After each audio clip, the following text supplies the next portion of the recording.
Hi everybody, how's it going? I'm Pabs, a rising VTuber and artist, and oh dear, you can see VTube Studio starting up. May have jumped the gun a little bit fast there. Hold up. Ignore everything. You don't see a thing, all right? You don't see nothing, Jack. All right. Okay, is it gone? Okay. Anyway, I'm Pabs, a rising VTuber and an artist, and today we're going to be doing a little bit more work on a comic page. Now, we started work on this previously. Wait, no, we haven't. This would be a new page, actually. I just finished page 6, so this would be page 7. Didn't I just finish? Wait, is this page 6 or okay, 7 or 8? Well, we'll figure it out soon enough. I'll figure it out, or I won't, as I always say. Let's head to the working screen. Yeah. Huh. Hang on. Something. I gotta check something real quick. Avert your gaze from the. You don't see anything. I do not have eyes. There we go. That should fix it. There we go. Yeah, I have. Sometimes when I have technical errors like this, right?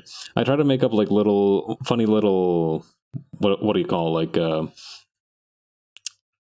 lore based, or I try to play it off like as a lore bit, but there's no real good reason for my green screen was too tiny and I got chopped in half hamburger style.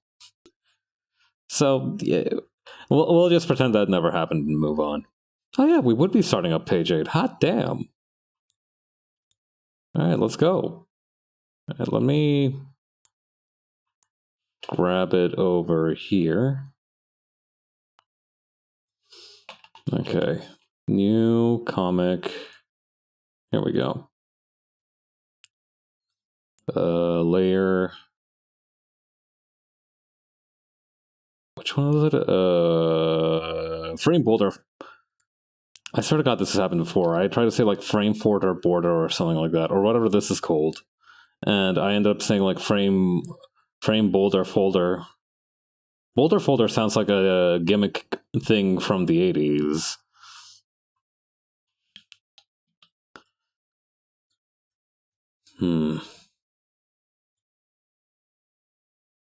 Yeah, something I need to figure out for next time as well is how to make it so the template automatically goes to this thing. I made it because I read that there were supposed to be like 3 different safety lines, but I don't know. Maybe I'm overthinking it.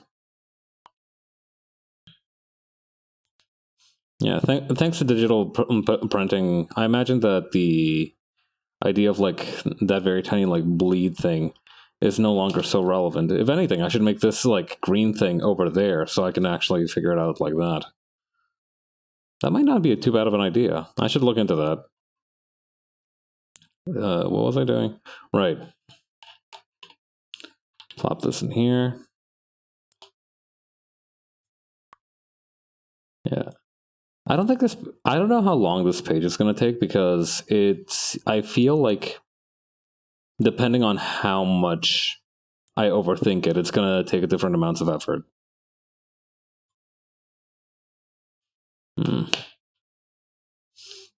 Oh man, crunchy wrists already. Yeah, that's not a good sign.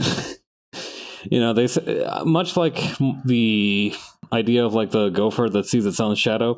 If I manage to get crunchy wrists before the stream has even been 5 minutes through, we're gonna have 3 more weeks of winter. Sorry, everyone. I guess maybe not. I know that a lot of people do enjoy winter. Yeah, I guess it's more bad news for me than for anyone else. Well, that's life sometimes. Nothing you can do about it. Okay, let's see. We would have a straight cut somewhere around here.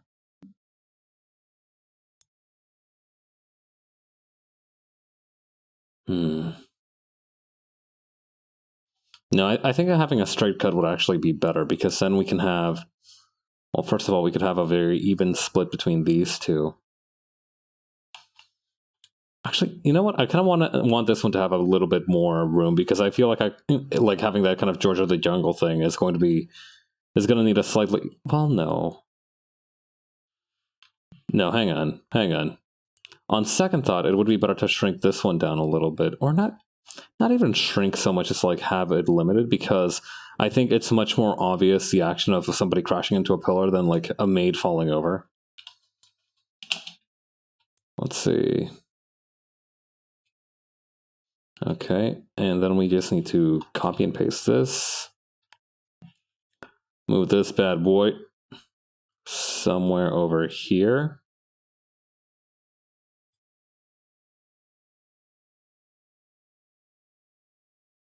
There we go.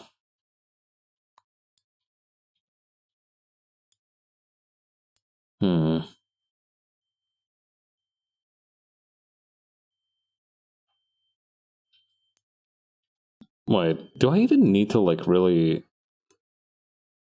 Because I'm trying to think, right? Do I need to divide it that way? Because I could very feasibly...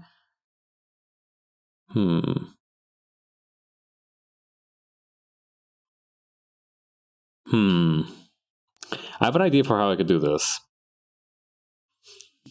But I'm trying to think about it. So I want to... What I want to do is I want to have Hawk's leg over here, kind of like cropping over the panel, so it's more obvious that she's kind of like, you know, laid up like that on the ground.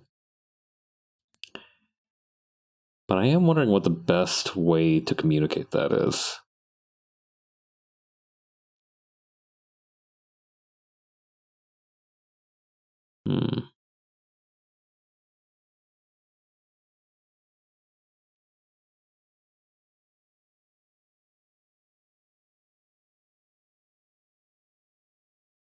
I could have it be like an almost kind of infinite panel thing going on, where only this part is a panel, and the rest of this is actually just like the white space on the page, which could be kind of interesting. But I'm not sure how that would look. I don't think I'm confident in that one ending up particularly nice.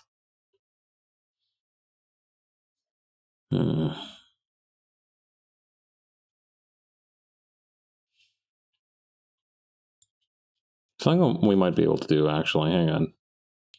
Can I move this? No. Shift this? No. Okay. If I wanted to move this downward, okay, that would also allow it to overlap. Huh.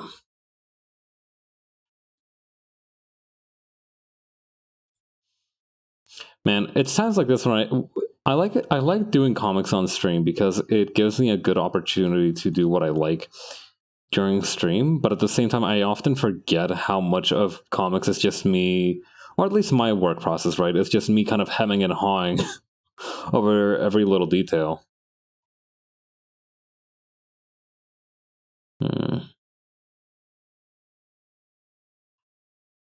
Yeah, okay, I think I know what I'm gonna do. I'm gonna copy and paste this folder here. This, why is it not duplicating? Come on, buddy, cooperate with me here.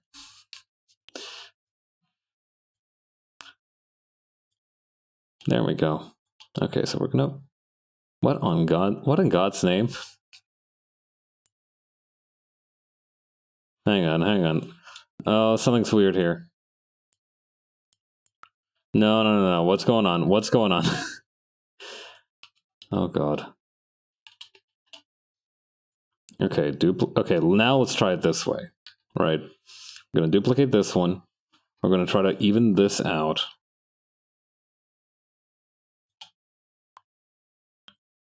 Then I guess the question is like, how do I make sure that this has the right amount of space that it needs?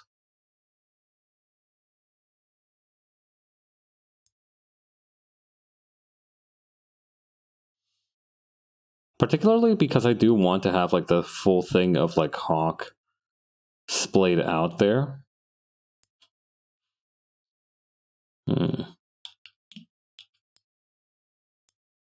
Does this work? I feel like it does. I would need to make this panel quite a bit smaller.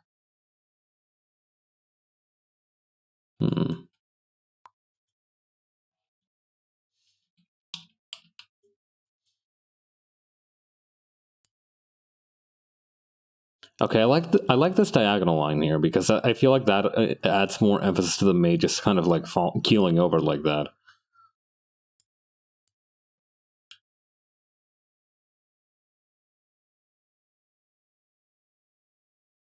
Okay, here's my idea for a workaround. We forget this panel within the panel here, and we just straight up go for a border cut right around. Hang on. Here.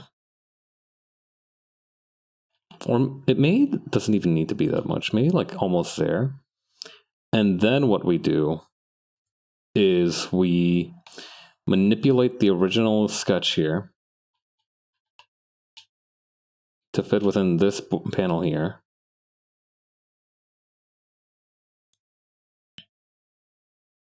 Hang on, I'm gonna sneeze. Where's the thing that I need to? I don't know if I caught that in time. I just sneezed really loud, so I don't know if I managed to mute my mic on time. I could very easily hit the mic mute button on OBS, but my headset has a very fancy little like lever. Might not be the right word. It's not a lever. It's like a little switch. Yeah, that would be the word. A switch.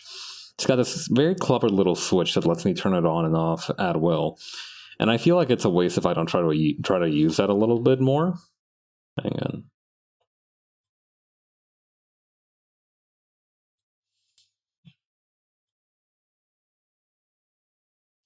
I also want to avoid making a tangent with the pillar up above here. So I'm going to move Hawk a little bit to the left as well.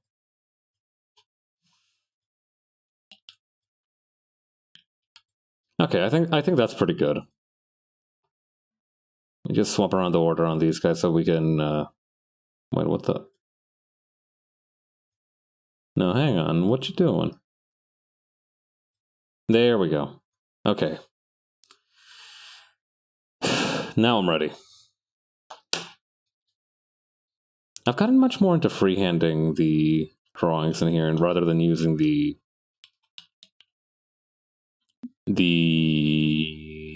3D models that come included in CSP. I feel like that's helped speed up the workflow a little bit.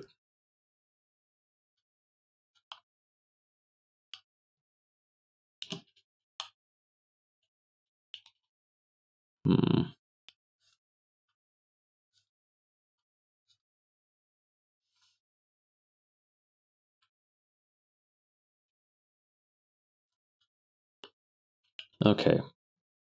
So here's my idea. First, we make the background a little bit. So we established from page... Which one was it? Oh yeah, I might as well show you guys the finished version of page 7. I'm very proud of how it came out. There we go. Okay, so we've established from these previous pages that the mansion's foyer layout has the pillar over here, which is where Hawk is going to crash into. But that's a fair little bit of a distance away. We have the gargoyle the gargoyle door over there, which is going to become kind of central towards the end. And I think to the left side we would have more doors like this with the arches and everything. Okay. So I think what we would see is almost like... How did I make these pillars again? Okay, flat bottom, ball, flat top. Okay.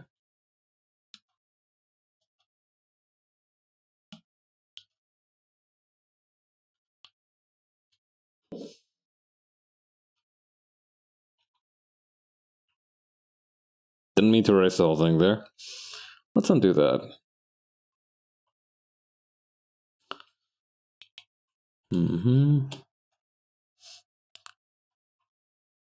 First, you make a sphere.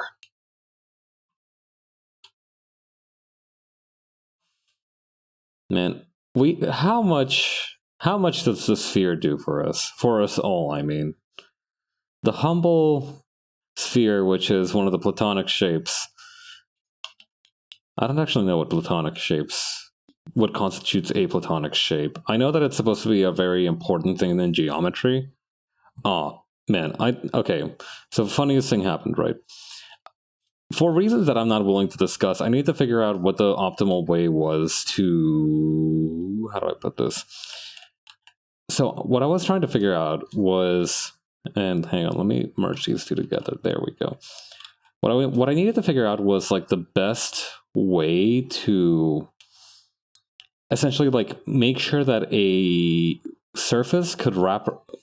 Okay, so here's the problem that I was contending with, right? The mathematical issue that I was trying to resolve by looking at this place was that I needed to figure out how I could make a plane or sphere be exposed to like... Okay, so we have like a plane, right? There's like a round object, and I had a plane, and I wanted to figure out how I could make it so that the plane had the most surface area possible exposed to the like sphere, right? That's kind of what I wanted to figure out. So I tried all different kinds of things, right? I tried like a Mobius loop, but that always meant that, again, like one side of the thing was always like uncovered. I tried a torus, but again, even that making it like a donut shape was not optimal. I tried making a Roman surface, which is a very funky little surface, where essentially like you need to like pinch in the... You're making like... Okay, so you have like you have a sphere, and you try to convert that.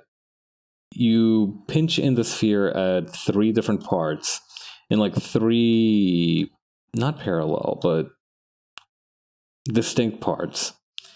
And what that does is that it creates almost a pyramid kind of thing inside the sphere. It's very difficult to describe, and it looks really weird.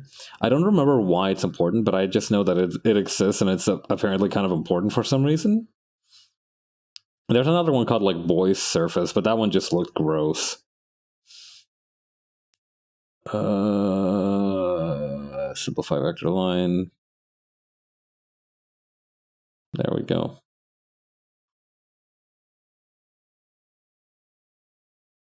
Maybe if I can increase the simplification somewhere on some of these. There we go.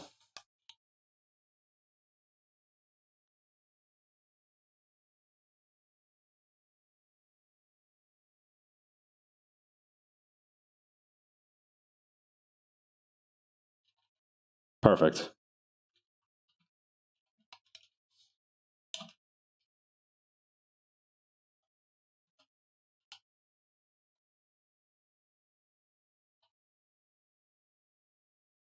Does it make sense for pillars to be made that way? No, hang on.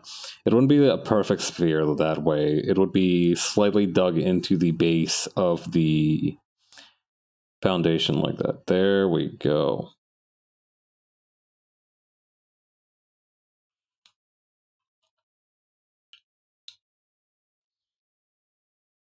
And now I'm going to shrink it a little bit more. Just a little bit more.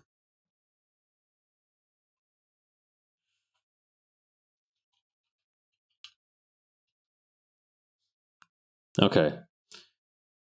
That's good enough for a background. I'm just gonna like obscurify the rest. Obscurify can't be a real word, can't it? Obscuress? Obscure? Obscure is one of those things like sheep, where like it's all... Okay, I was gonna say the verb is also the noun, but I don't think that's the case for sheep. I think that's the case where like the plural is also the singular. So not quite what I was looking for, unfortunately. Redraw vector line width. Perfect. Here we go.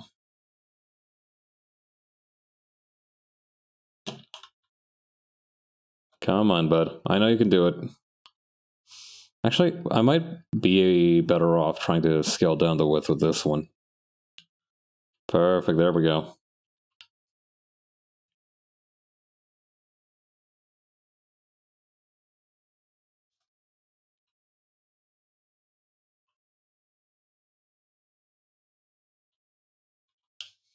Okay, we can add the floor texture tile thing down here. So that's going to be fine. Let me lower the opacity on this so it's not so in your face like that. Did I forget to draw the... Okay, I forgot to draw a million sugar on these last couple pages. I gotta go back and check whether or not I did that on page 6. I think I did do it and keep it properly on for page 6. Might be just for page 7.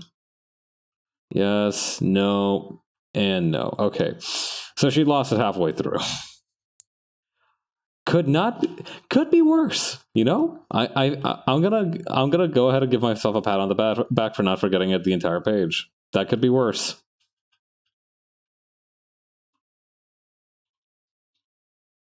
Hang on. Yeah, thankfully it doesn't take much to stick it back on there. Two strokes and a hope.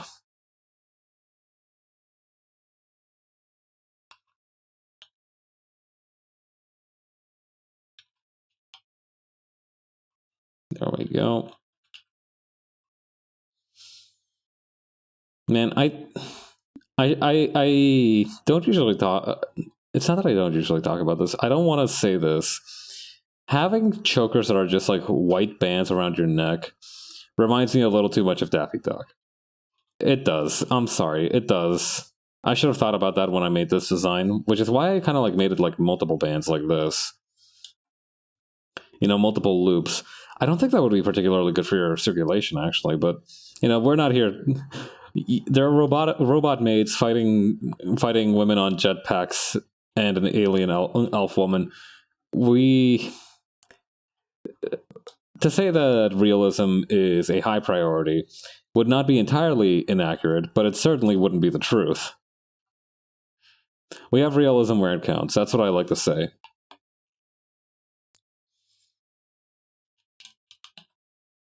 Okay.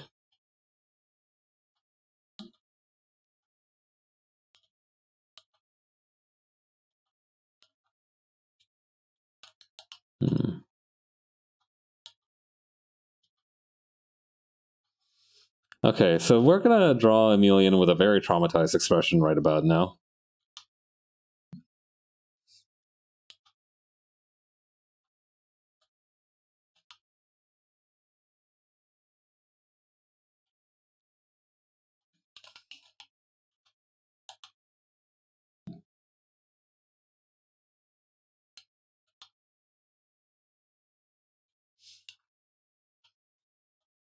Yeah, I think that's pretty good.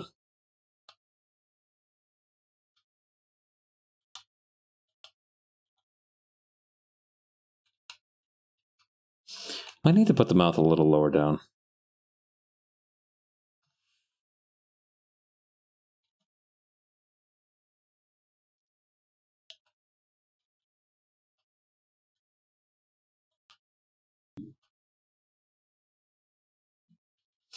Yeah, I think that's a very accurate kind of expression to almost getting sliced in half. Well, no. Okay, would it be hot dog style? Okay, no. She's kind of going in for a diagonal sweep, so I guess it would be grilled cheese style, huh? Yeah, there's no good way to get bisected, but I'm going to hold that getting bisected grilled cheese style is definitely the worst out of all of them.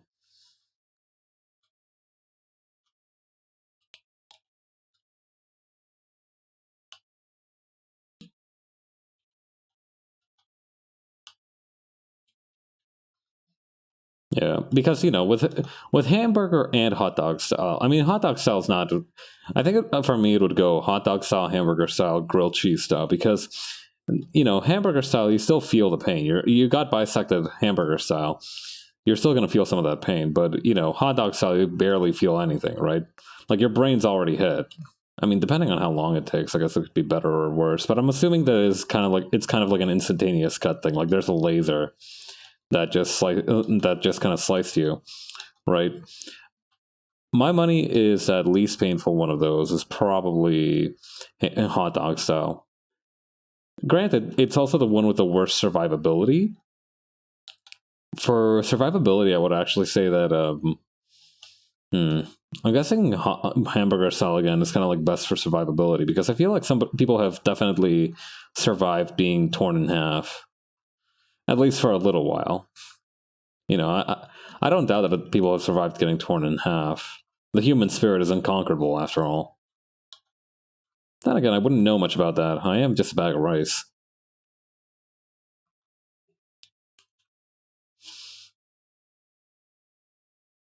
There are times like this when I like wonder about stuff like that, and my mom used to call it like thinking about the half immortality of the crab.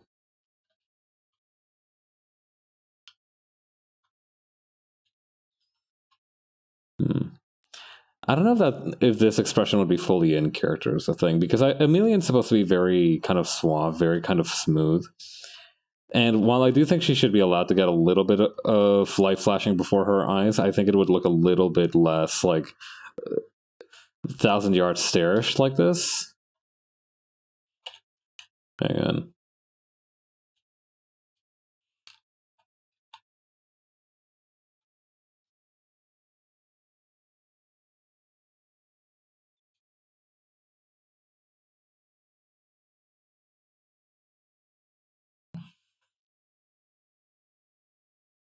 Hang on, let me bring these guys down.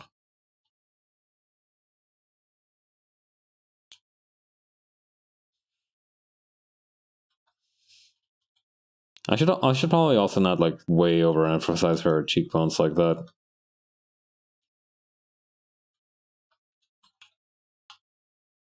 Yeah, that might be a little too traumatized, is the thing. Like, definitely it's not great to almost get sliced grilled cheese style as established, but it's also not going to be something that's like life changing to her to kind of warrant this expression.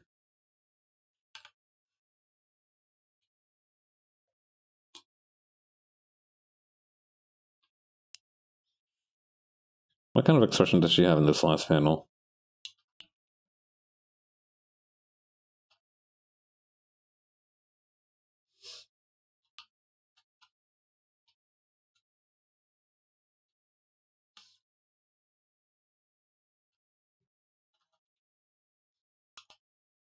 Oh, maybe it would be funny if her eyes kind of like follow the robot falling over.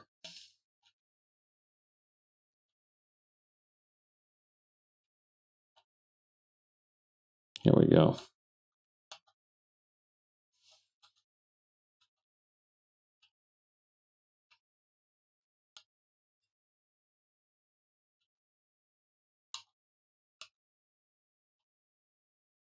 Then over here.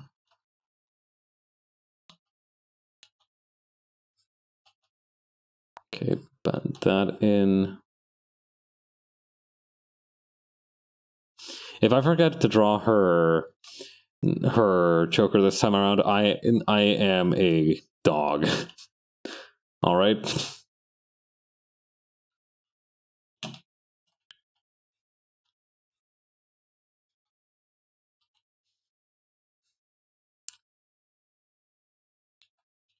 I'm gonna try and keep it in the back of my head.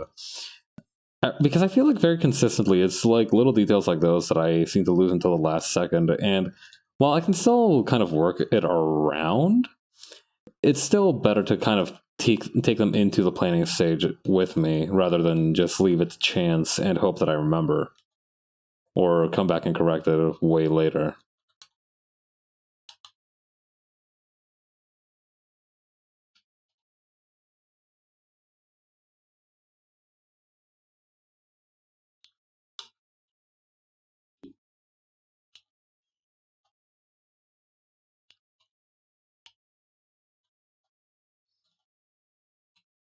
Okay, yes.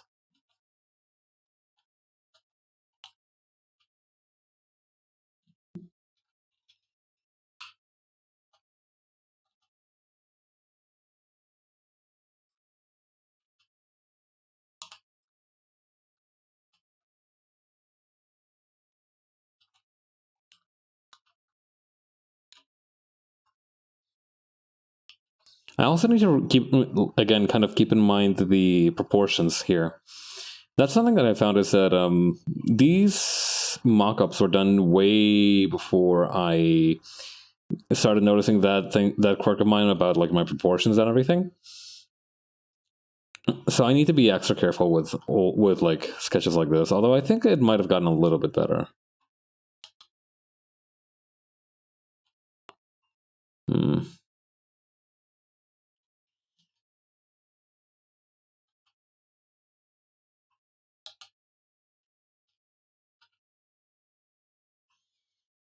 Hang on, I gotta go check selling real quick for the next few pages. I'm not gonna bring them up on screen just yet, though.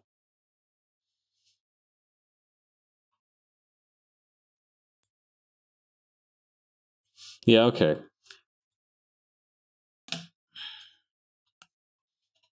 So here's how we do. Okay, first of all, the long neck is nice. I like that length of neck.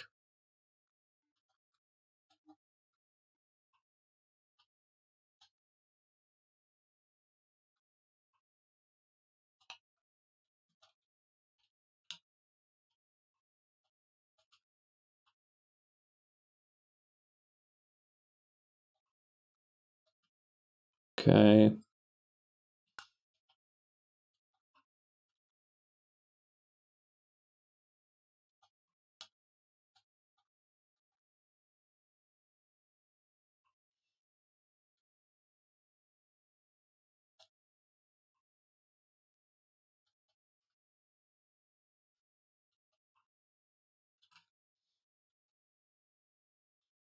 Okay, that's gonna go on like this.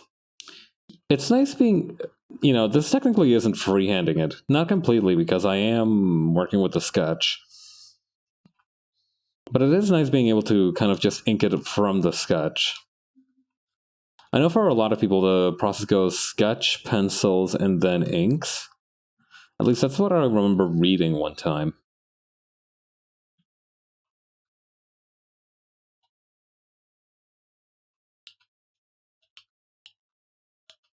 There we go.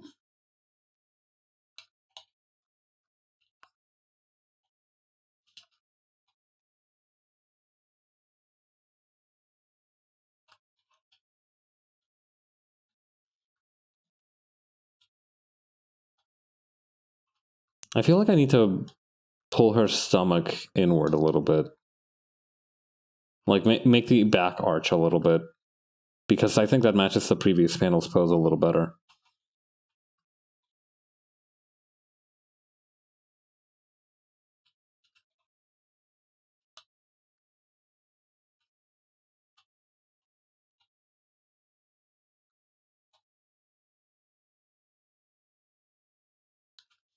Connect. Back to the lines. Here we go.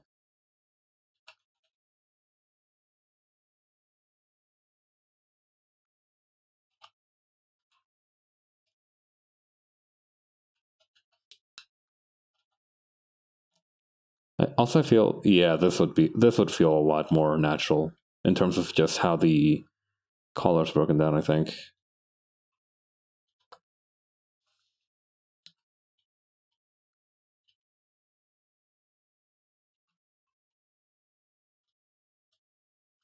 It's kind of funny that the playlist that I included on this on the live stream soundtrack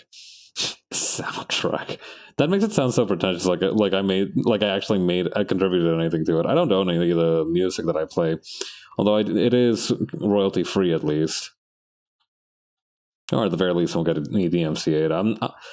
I'm not sure. There's probably a very important difference between those two, which I am not at the current luxury to explore. But yeah, I listened to a lot of lo-fi what do you call mixtapes in my day. Would they be called mixtapes? I guess they'd just be playlists, huh? Yeah, I wonder when that became a thing. I guess when people no longer started making mixtapes, huh? I talked about it yesterday. Apparently, we had like 480,000. I think it was like 404,000. 440,000. Yeah, I think that's the one. Yeah, 440,800 or so sales of cassettes in the US last year. But I don't think I'm not going to be the guy that says that mixtapes are back. I don't think, because theoretically they never left, right? I don't think there's ever been a year where like 0 mixtapes were sold, because there's always been there's got to have been at some point at every year some enterprising individual thinking that they're going to be the one who brings back cassette tapes. God bless their hearts, though. We gotta keep people like that around. I know there's this one Twitter/Tumblr account that actually does something really cool. They create customized VHS cassettes for different streams from VTubers. So, for example, in the new Holoton Post Boys debut, they made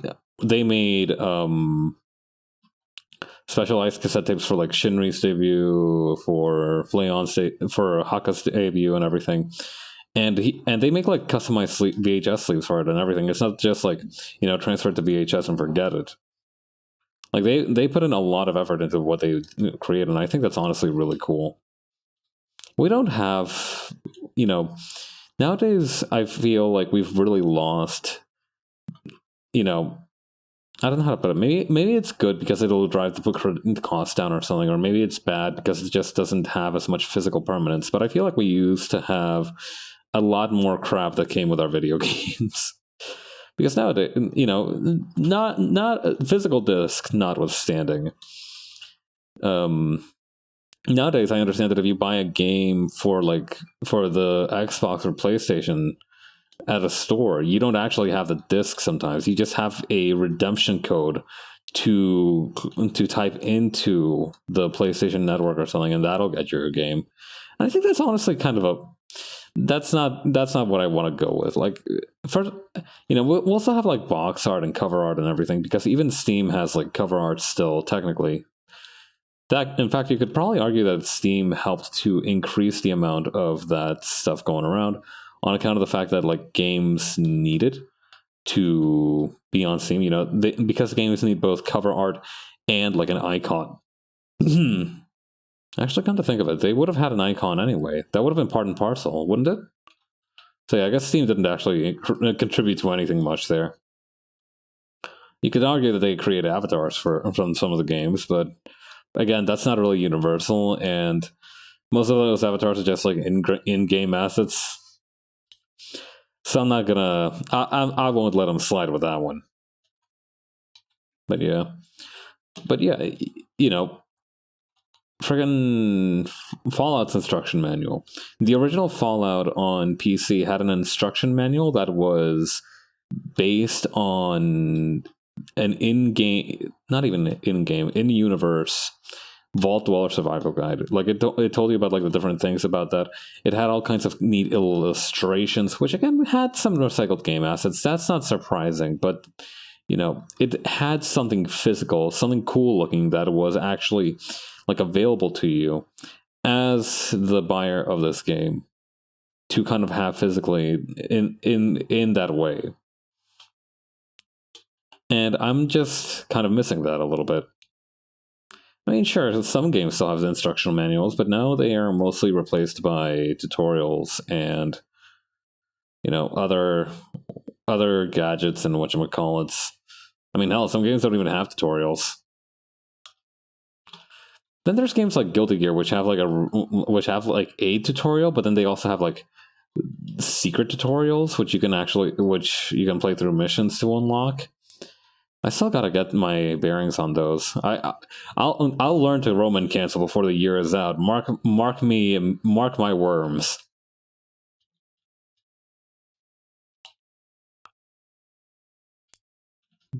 But yeah, I need to. I miss like having random crap like that. Now I guess nowadays it's also kind of like in-game codexes, right? That take up that what do you call that niche, right? Because I remember seeing like the entries for the enemies in Ultra Kill, and seeing like, oh yeah, these guys have like fun little descriptors and weird stuff that's kind of cool, and it expands on the lore of the world. And I don't really care about I deliberately like went out of my way to avoid reading those because I just like didn't want to bog down the stream too much with that time. Yeah, for a guy that loves instructions and manuals and the instructional manuals, I sure do ignore a whole lot of lore text. Yeah, that's something I learned after my Disco Elysium playthrough, is that I would have had a much better chance with the final check in that game if I had just done a side quest and had more patience with that instead of What did I do again? Like during, I think I literally spent an entire day looking at a book about cockatoos to pass the time,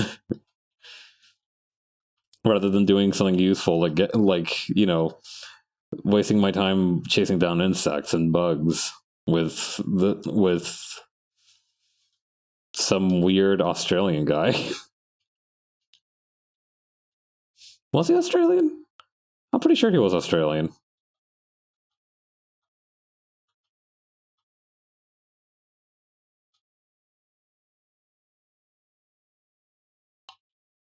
Here we go.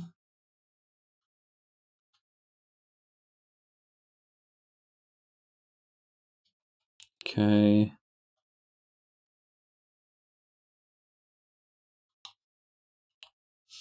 The Pentagon hand trick is honestly up there with the top art tricks of all times for me. If you've never heard of it, the idea... Hang on. Another one that I've been meaning to read about is the triangle trick. I've been meaning to learn about simple tricks like that to keep track of your proportions. Yeah, the Pentagon hand trick is essentially that, like, if you want to draw a hand, 9 times out of 10, I'm gonna say even like 9.5 times out of 10, you could probably try to just draw a pentagon in any direction, and you can turn that into a hand. You know, either this can be the thumb and this can be the fingers. You know, for a couple of times I've made this part the thumb and this part the fingers. You know, you can make it so that like, and you can also like game this in different ways. So like you can do it like this to make the hand kind of like flat like that on its palm. And that still works, you know. This little piggy went to the market. This little piggy went... It suddenly occurs to me that I've never really memorized the English version of the Little Piggy song. I vaguely remember the Spanish version, but it's been so long since I've even had to think about it. That, well, no, it's not the Three Little Piggies song either. It's the... Yeah, because there's way more than 3 piggies on your hands and feet. Right? Well, I mean, that's probably a matter of perspective, but I think broadly speaking, you're going to have, you know, more than 3 piggies on your hands and feet.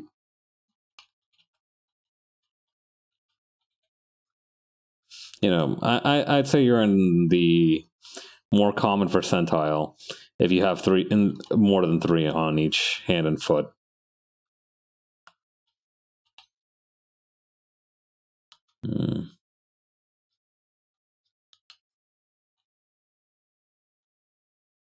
There we go. I need to move away from like making these like curled paw hands because I just don't think that's very good shape language, but they are the gesture that I had her in the previous panel. In my mind, she's kind of like going in almost for like a, what do you call, wrist strike. Yeah. A lot of people don't know this, but you can use your wrist as a striking point, you know, much like your knuckles. It is possible to do it. I personally would not recommend it, mainly because it's very awkward and it's only really good for going for soft areas like your like noses and such. Like your elbow's right there. It's also very sharp. Your palm is right there. Go for that. You don't need to strike with your wrist, although it does look very cool.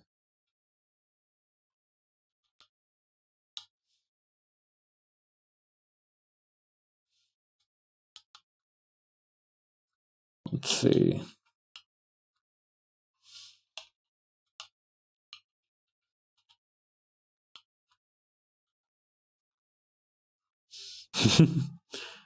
I got a very funny idea for a stream just now, but I'll need to keep that under my hat.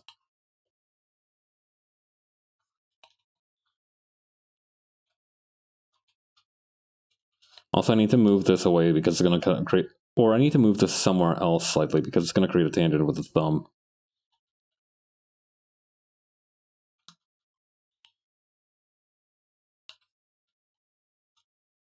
There we go.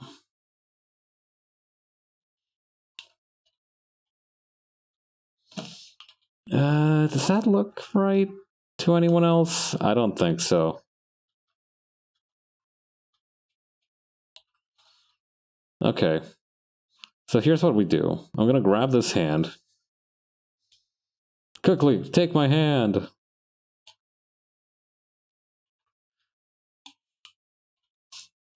Or, wait, no, I guess it would be, quickly, I'm gonna grab your hand. That one sounds much more menacing on second pass, come to think of it. I'm gonna grab your hand! That sounds almost like... I feel like that's what a lifeguard would say to you at like a water park when you accidentally fell into the pool and didn't know how to swim. Rip to people who don't know how to swim, it's honestly quite fun. I'm lucky that my parents forced me to go to one of those schools when I was very young. I'm not very good at swimming, but I enjoy doing it. Yeah, I mean, like, good is a very relative thing, I think, when it comes to like survival skills with swimming. I can keep my head above the water. I think that's really most what you need. I don't think it gets super more complicated after that. Yeah, you could do like different swim strokes, sure, but like, I don't need to go fast. I'm not going to be swimming competitively. Just being able to keep my head above the water is good enough, mostly. God, I remember that I went into my... Although that being said, I used to think that I was really good at swimming. And I went into my RP unit on swimming, and I thought I was doing pretty well. But like apparently, like, I was like... My form was just fucking awful. And I also didn't know how to do a breaststroke. Yeah, I mainly swim freestyle. Like that's the one that I learned. I learned how to doggy paddle as a kid as well, and I found that a lot of fun. Like it's honestly just fun to doggy paddle around sometimes.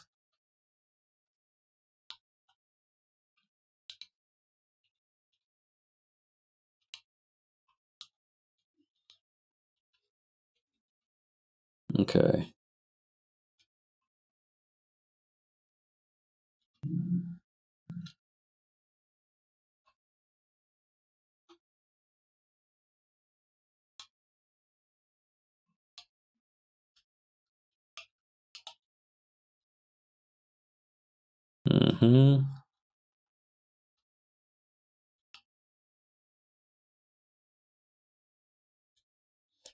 What's the stance looking like? Okay.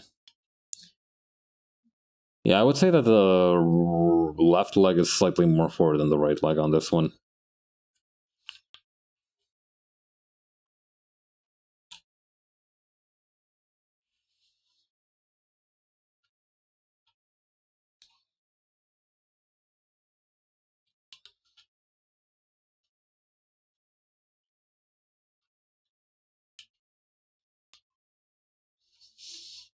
Recently, I've been trying to adopt a drawing style. Well, that's not only about like me drawing from the shoulder, but also trying to minimize the amount of undos that I use. You know, I think that if I try to make the brush strokes more deliberate, it's going to have a net positive effect on my abilities to draw stuff. Not to mention, it does just save a lot of time if you're not constantly pressing the undo key. Although that's more of a fringe benefit than anything.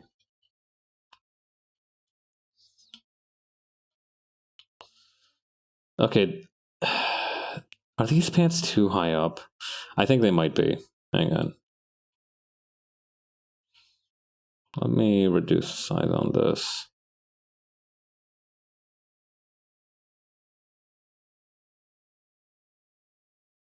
Hang on, there we go.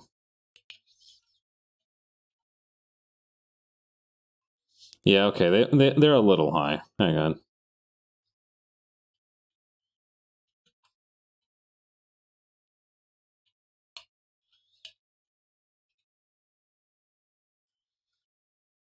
Man, am I glad I made these pants pure black. Could you imagine if I had gone for the original idea and made them like a pinstripe pattern? I would have been booting myself in the head right now. We would still be on page 4. That's actually really funny considering that she gets introduced in like what, page 3? Yeah. Someone help me budget time for my comic. Here's the following breakdown of my activity. 2 hours sketching, 3 hours lining, 4 hours drawing the pinstripes on top of the lines, 5 hours coloring. Can somebody help me budget this, please? Thank you. And somebody's like, spend less time on the pinstripes. No.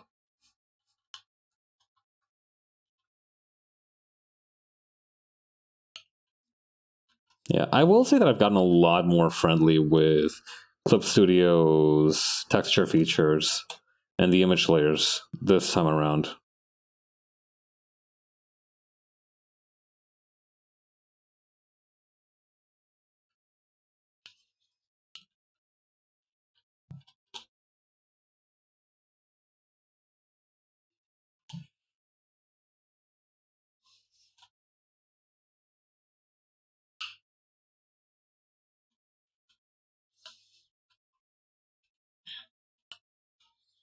There we go. But yeah, I did say that I would try to use fewer undo keys. If you see me spamming them, don't say nothing, okay?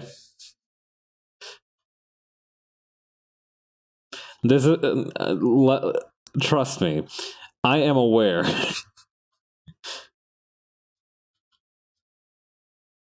Yeah. I remember somebody mentioning that I say like a lot when I'm very uncertain about what I'm talking about. And while that's true, now that they've pointed it out, now that I realize that I say like every other sentence, it's something you become conscious of, right? And it's a good thing. I'm glad that they made me conscious of that because it's something that I need to correct. But at the same time, I am now burdened with this knowledge. And I don't know what to do with it.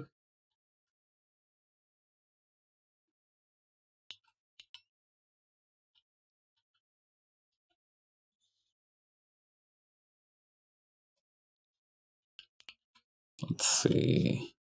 Belt here.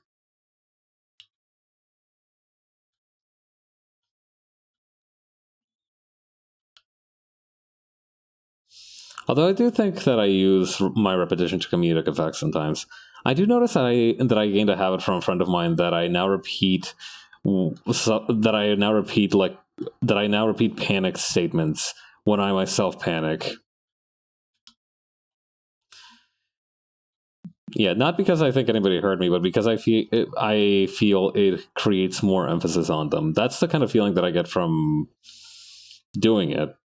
You know, it's just additional emphasis, a little extra, like, I don't think that's the right phrase. A little extra, Minecraft villagers when they're seasoning shit. A little extra, I guess the phrase would be a little extra oomph. I feel like extra oomph would be something that's universally translatable. If you told like a medieval peasant to put an extra oomph into it, they might laugh for a second, but they would know what you mean. Oomph is a very universal idea.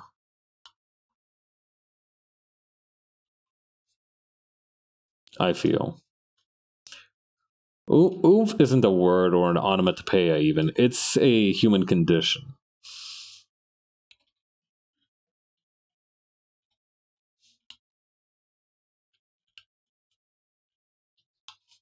Yeah, something I didn't understand earlier. I remember last week we were talking a bit on cast iron pans. I feel the phrase seasoning is a little bit misleading to a lot of people who don't understand how cast iron pans work, because I used to think that it meant like greasing them, which it is, but I thought you had to use like a specialized grease, but no, it's just normal oil. And I read somebody who thought that seasoning a pan literally meant making it take on flavor inside of that grease. Which actually reminds me of an Eowyn Colfer book. Yeah, Half Moon Mysteries or something like that. Wild ass book, honestly. Or Half Moon Investigations. It was a completely wild book because it was one of those like typical child detective books, except the other children are also And I don't even remember the full plot of it, but effectively, it does take place like entirely in a middle school. It's not like this kid is out here busting down Al Capone or nothing. But I remember that the plot of the book is essentially that the local Girl Scout unit had for some reason gone insane with power and was trying to make some kind of weird, I don't even know what to call it. Some kind of weird power play, I guess would be the best word. To the extent that they have to kidnap the protagonist and a regular troublemaker at school, they kidnap them and lock them in a basement.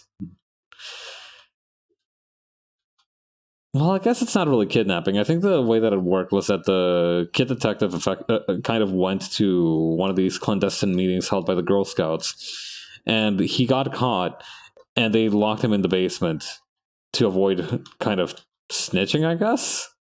Which seems a bit extreme even for 12-year-olds, but hell, what do I know about leading neighborhood-wide conspiracies?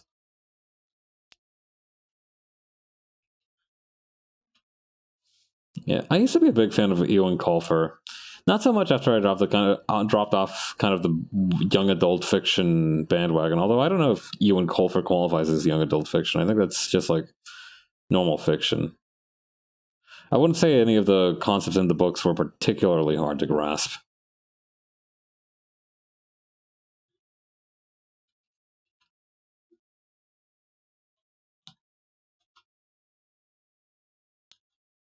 Okay, I'm going to draw some very simple shoes right here because I don't need to show them. They are just going to be hidden away and tucked away. No problemo. That's always been a big one of my favorite phrases from English because it is using Spanish loanwords, but it does not feel like a Spanish phrase. Also, no, it's not really a Spanish phrase. Problema is not a Spanish word.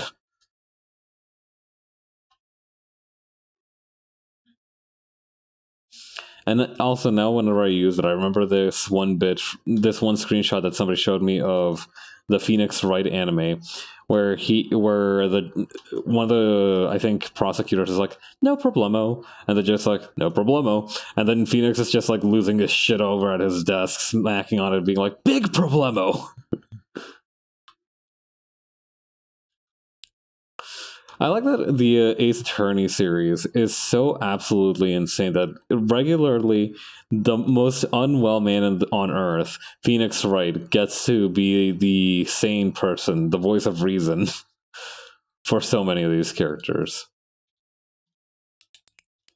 Phoenix Wright, Nick, I can't call him Nick. We're not that close. But yeah, if Phoenix Wright, the lawyer, was in any other context, he would be the weirdest motherfucker in the room. But because he is in the freak ass motherlode, the freak ass critical mass, the absolute freak lodestone, really, of any of the given scenarios, he honestly comes off as like a normal, reasonable guy. Although I guess you could say that that's the case for a lot of the characters in Phoenix, right?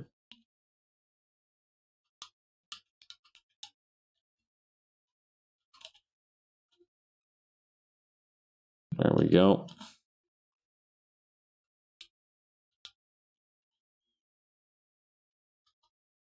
Let's do some quick shoes, he said. It won't take a minute, he said. Actually, come to think of it, I'm probably getting very fast at making these disco boots.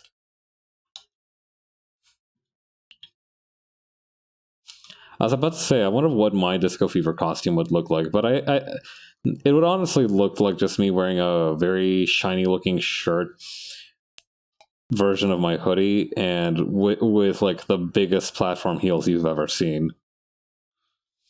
I would fall on my ass. I would fall on my ass so much with those, but they would make me at least 10 centimeters taller. You know, so there's pros and cons to this.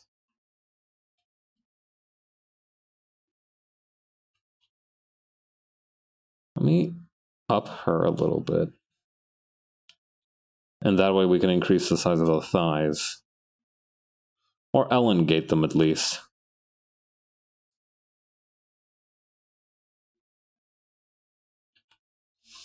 I should probably try to do these individually.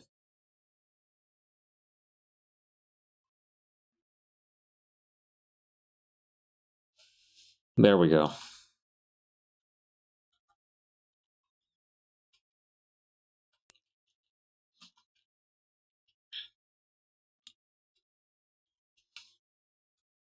Okay, and now we can work on the maid a little bit.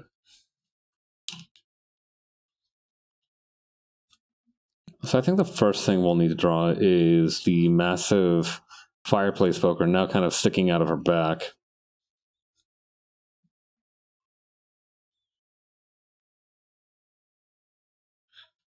Hang on, let me lower the opacity of these two. Does that actually still create a... Okay, yeah, it still has an effect unless it's fully hidden. I will need to remember that.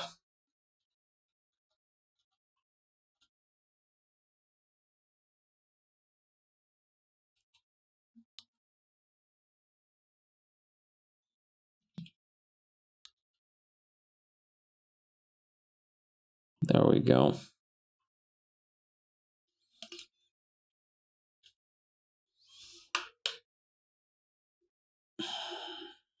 I should drink some water, actually. It's been about an hour since we started.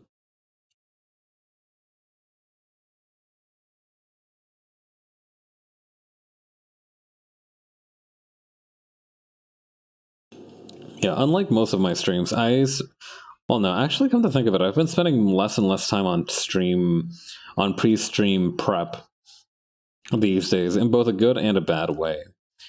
Now I can get stream going in pretty much less than a minute, whereas earlier, before it would have taken me like ages and ages and ages.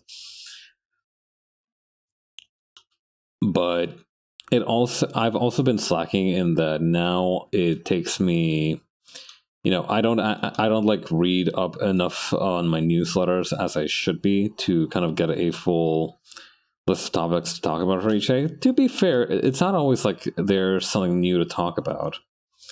Although I have heard rumblings that there is going to be a Nintendo Direct tomorrow. I would stream that, but no, I don't want to. If anything important happens, I'm sure somebody's going to yell at me about it. That's my opinion to like 90% of like game announcements and game shows and all that. If it's something important enough for me to hear, one of my many sources in my vast network will certainly notify me of anything notable. I know how to speak.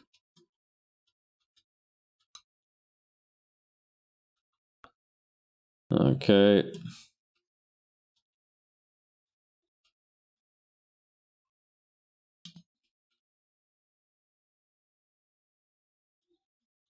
Yeah, she's kind of falling over on the side here. So wait, okay, so what was okay? So hang on, I gotta check on something.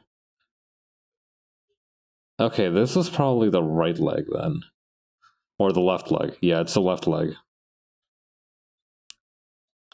So her right leg would probably still be sticking up in the air there.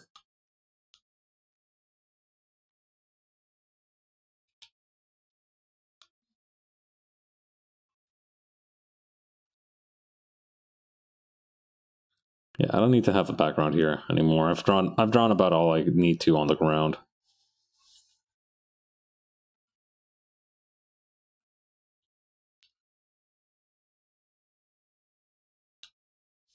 I should probably elongate her torso a little bit though.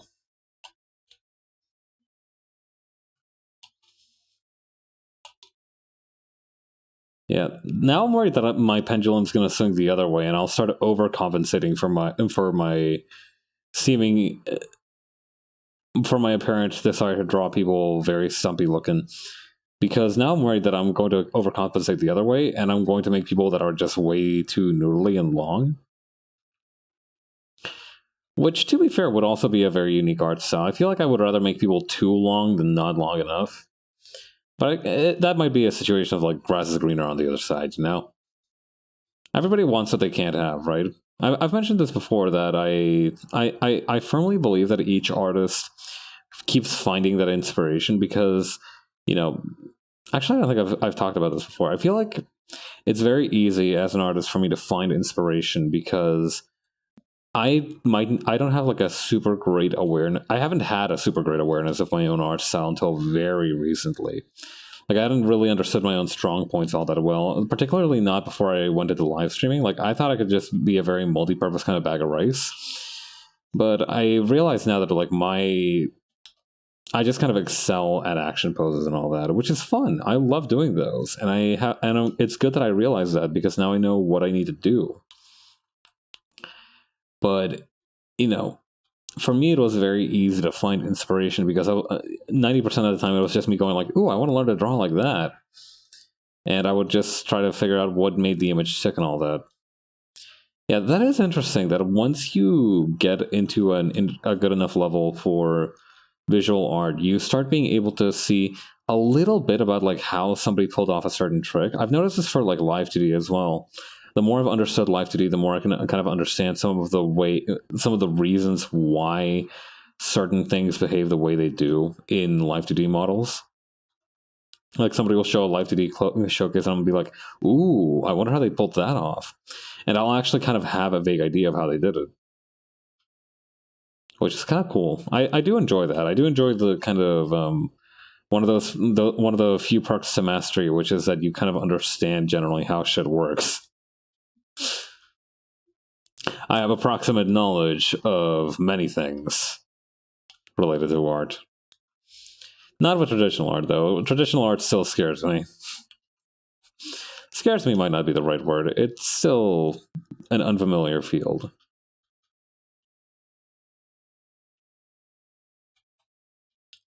Mm-hmm.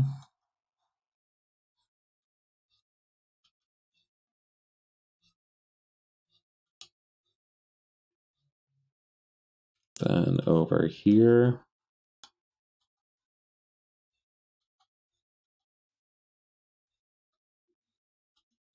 Alright, switching perspectives. That's another thing that I've noticed, is that I've cured my own thing of like going back and undoing 70 billion times by instead replacing it with this idea that if I can't get it right the first couple times, I'm not doing something else right. Which, you know, might not always be true necessarily, but I have found that it's much more consistent with results. So just now, for example, I thought to myself, okay, I'm undoing way too much. What am I missing here? And I thought it might be that I'm not drawing from a comfortable angle. So I switched the angle, and now I'm comfortable. And now life is good again. Oh, hang on. No, wait. Wait a minute. There we go, that's much better. Oh yeah, something absolutely hilarious that happened to me this morning. When I was a kid, I used to go on this website a lot called gocomics.com. And if you don't know what that is, it's a place where you can use legal means to access comic strips. You know, by legal means, I mean means that are legally available to you, such as the internet. And these weren't like, you know, Western comics. They not like superhero comics. They were, you know, comic strips. They were those Sunday funnies and all that. So I used to go on that website a lot, and I became a big fan of this dude called like Mark Tatuli or something like that, who made a few comics. One of the ones that I really liked of his was called like Lino or something like that. I forgot the name of the kid, but essentially it's this very It's this kid who is like weirdly grotesque, weirdly obsessed with the grotesque things. I think it's just straight up called Leo, yeah. And it's about this kid who's like weirdly obsessed with grotesque things, and I thought it was dope as hell. That comic was like my Invader Zim to, to give a perhaps inappropriate but comparable idea. And I've learned that he also made other comics through the site. I learned that he also made one called like Heart of the City, which I got hooked on. I really liked Heart of the City because I thought it was a very charming comic as a kid. And I remembered Heart of the City very recently this morning, and I thought to myself, I wonder what happened with that comic. From what I can tell, Mark Vituli has stepped down as a creator, and now another artist is penning it. And apparently it might be getting an animated series, which I found very surprising. I'm assuming it's probably going to start from the new creators run, because I assume that a lot of the jokes from the older runs will no longer be as relevant. Like, to give you an idea of how long that comic had been running, it had been around when Attack of the Clones was first released, or announced even.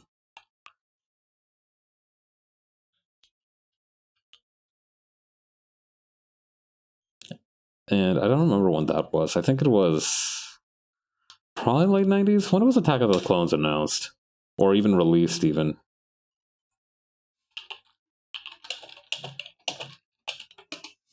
Let's see. Star Wars Episode 2, Attack of the Clones in 2002. Okay. So yeah, it's probably been running for a while. Okay, so yeah, maybe not as long as some of the other strips on the newspaper. Oh yeah, I forgot that I have coffee. Decaf, mind you. It is way too late for me to be drinking normal coffee. Not on a weeknight. That's for sure.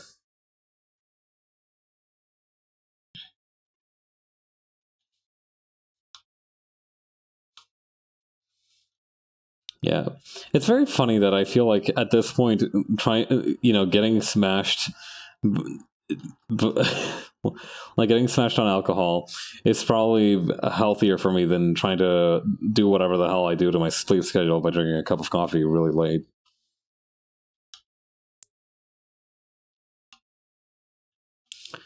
Unfortunately, I'm not very, or maybe fortunately, I should say, I'm not a huge fan of alcohol.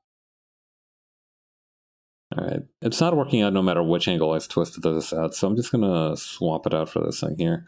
Hooks are something that I find surprisingly hard to draw.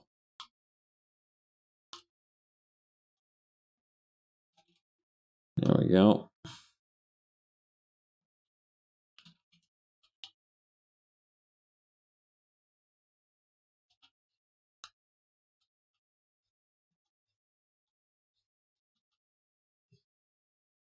Okay.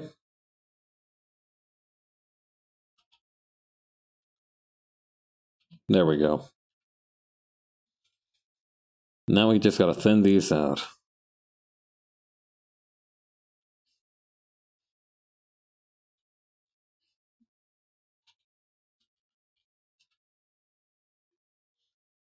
Perfect.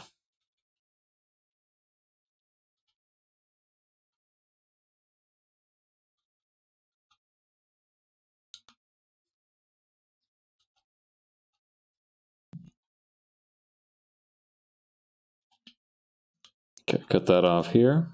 Perfect.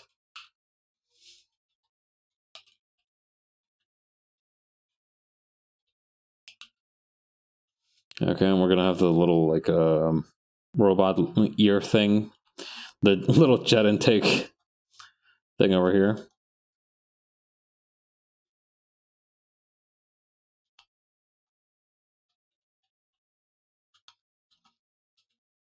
Man, that would be a great opportunity to draw this robot in the Family Guy death pose, but that's not going to flow at all. That's going to be a real immersion breaker.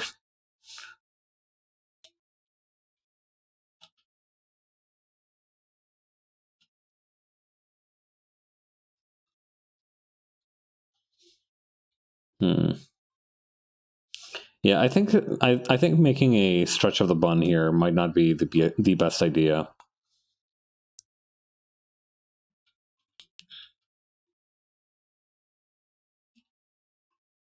Not to mention, I think if the bun's going to be all the way up there, the perspective on this doesn't work anymore.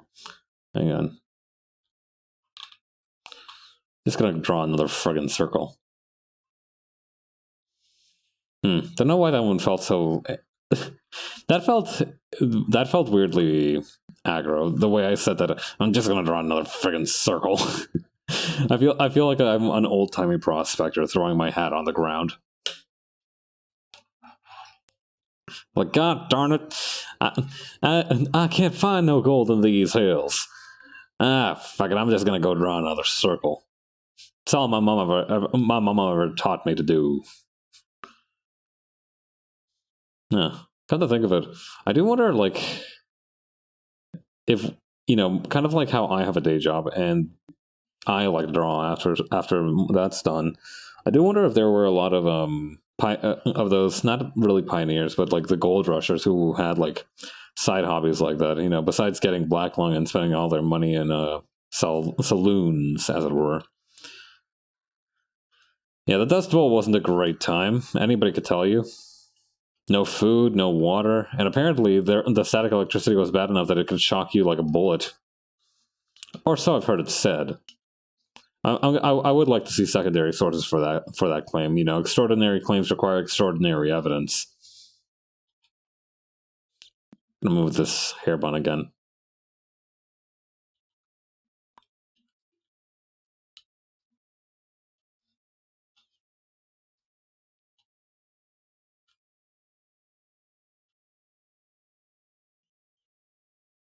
Connect back to the line.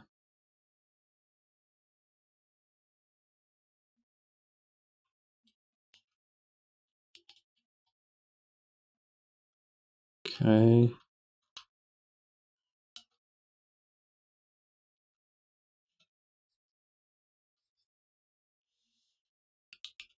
And that would actually mean that the helmet would have to be spiked much higher. Like that. Spiked isn't really the word. The hem of the helmet? Would helmets have a helm? Or would helmets have a hem? Of course helmets have a helm. It's right there in the word. I always found that to be a very weird way of saying helmet, right? Helm. I imagine that it was like originally helm, and then somebody made it helmet to be like a smaller helm. So, you know, helmet might actually not be that big, but like a helm would be sizable, right? It would be like heavy duty. All I'm saying is maybe we'd have more people working construction jobs if we called it a safety helm instead of a safety helmet. But we'll give it a spin every now and again. You know, it might not hurt.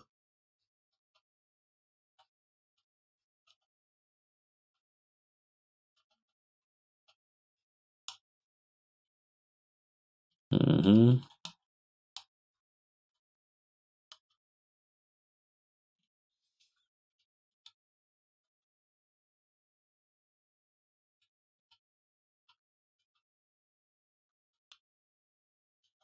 Okay, there we go. I know what I'm doing. I know what I'm doing. I understand shapes and also circles.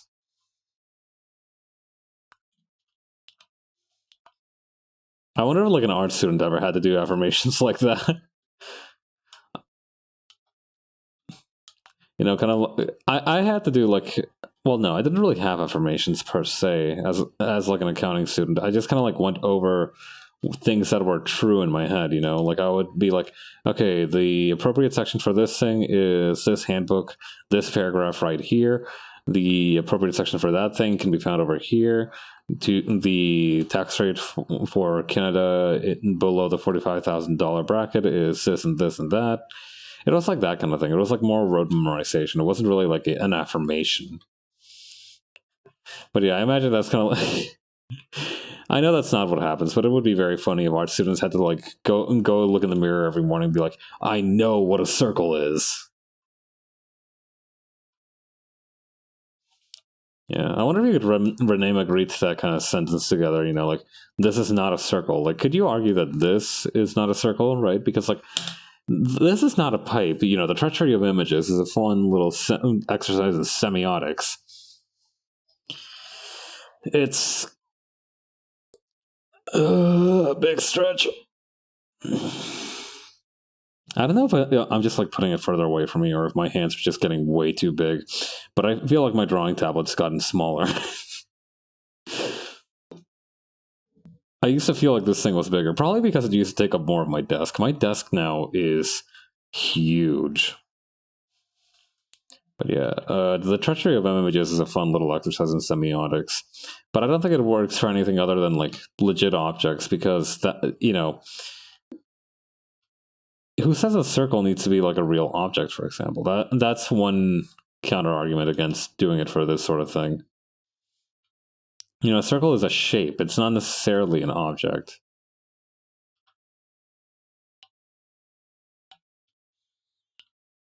Yeah, that's a word I really like. Semiotics. I feel like more people should be aware of that word, semiotics.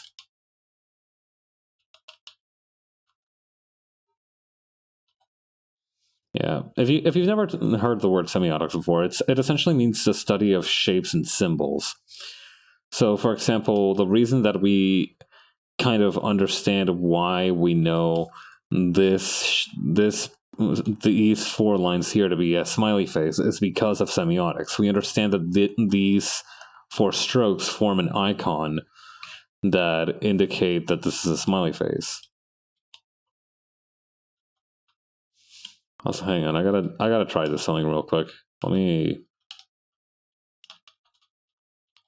undo quite a bit here.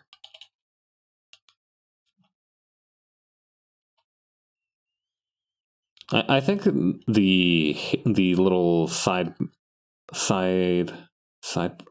locks. Yes, I actually remembered it this time. Hell yes, dude. Oh my god, I have such a difficult time remembering that word. Side locks, but yeah. The side locks can actually be used to demonstrate the motion a little bit this time.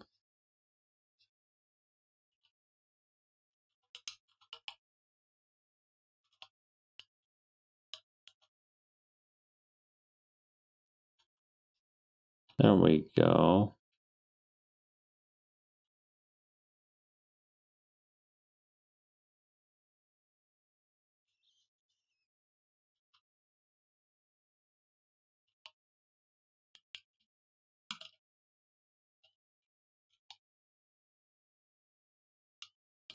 Perfect.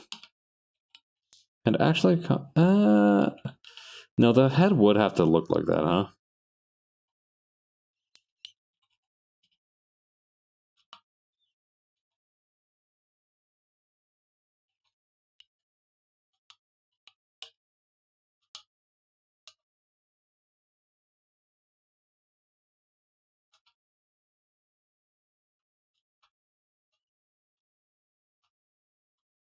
Oh, wait, hang on. I got an idea for how to do this.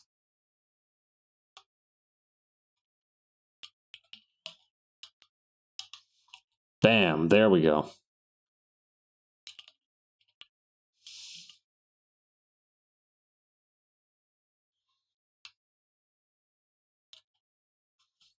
All right, I'm going to shrink her down a little bit, actually, just very quickly.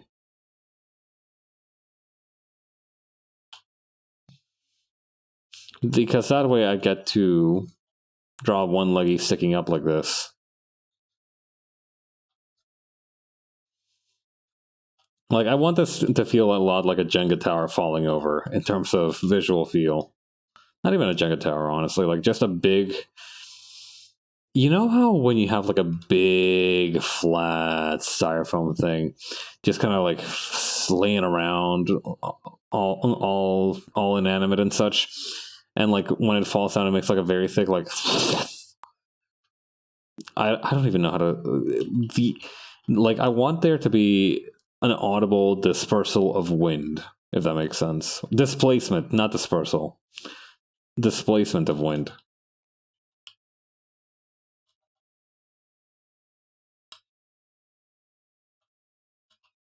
There we go.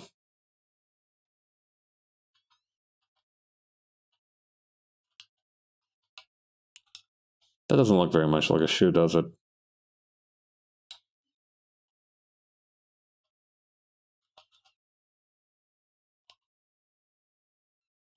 Here we go.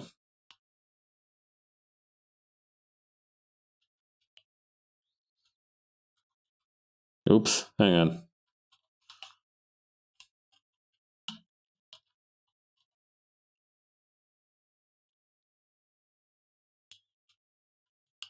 I feel like this needs to be flatter. Hang on.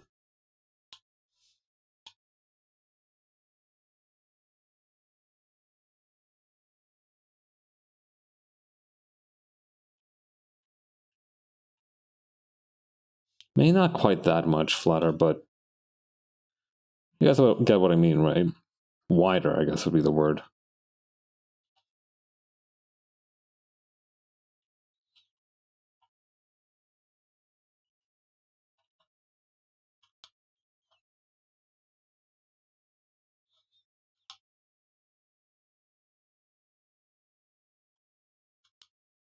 There we go. I like that. No, wait, no. Something about this is bugging me. What's this stupid friggin' grasp on perspective? Won't let me get any work done.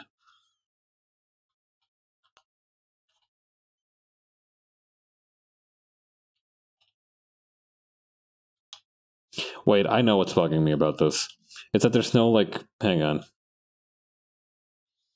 I don't know how to explain it. I'm kind of merging two different dimensions here, purely on accident. There we go. That ought to improve it a little bit.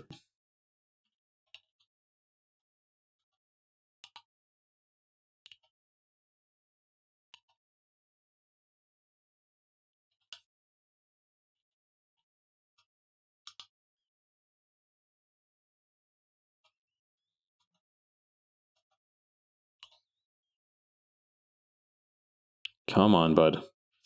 You can grasp this.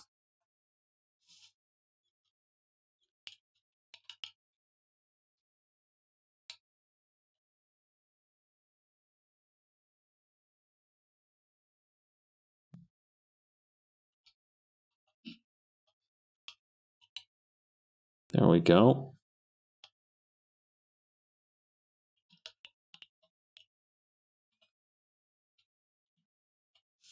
And now I gotta move this around so I don't make a tangent with the hook.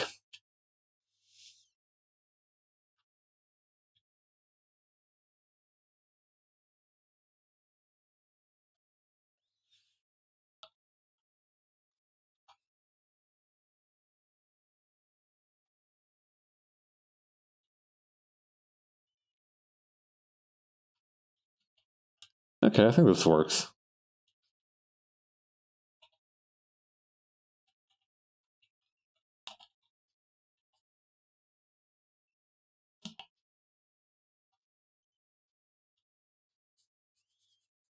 There we go.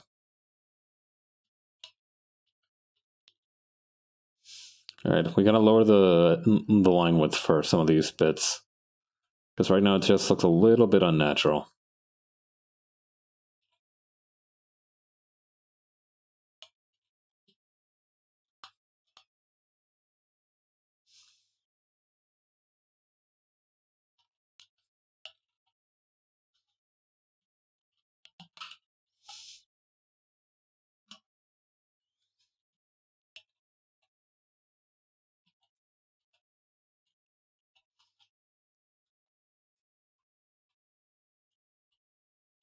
Okay, there we go.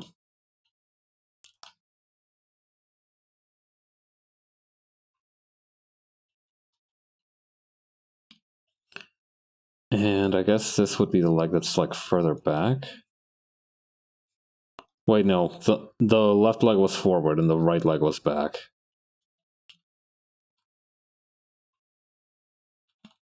Should I include the like chainsaw sword in this?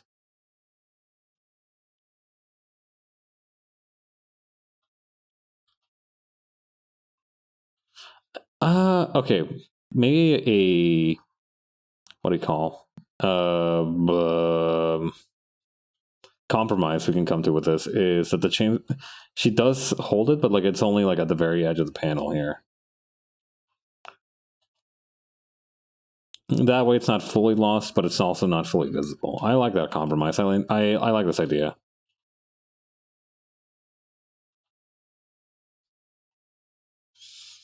Okay.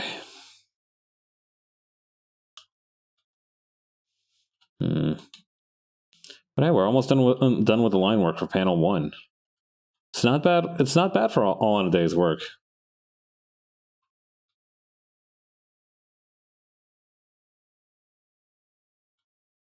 Okay.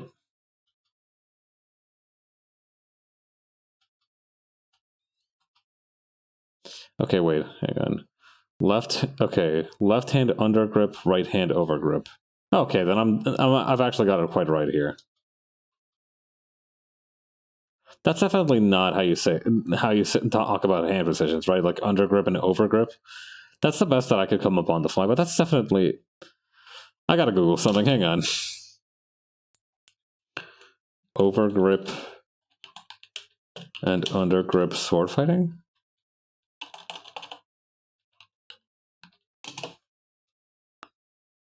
Grip and over grip. Tennis over grip and placement. No. Okay, that's for tennis. Apparently, over grip is a thing, but apparently it's for like tennis rackets. So you have your normal grip, and then you have an over grip that goes over the grip. Hence the name.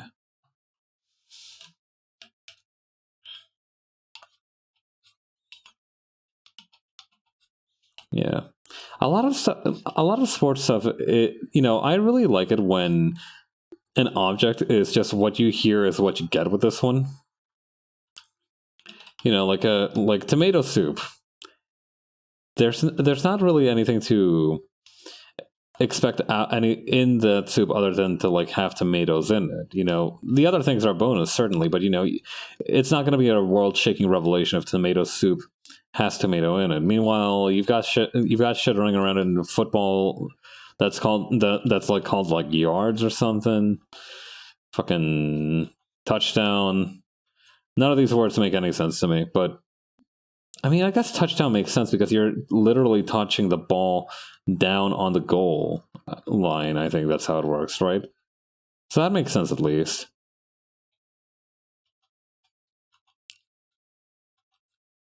I don't know. There's some sports ball words that I really don't understand.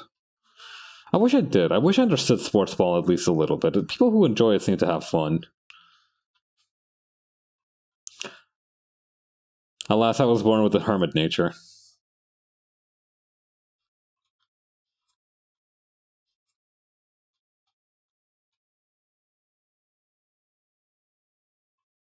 Okay, here's how we do it.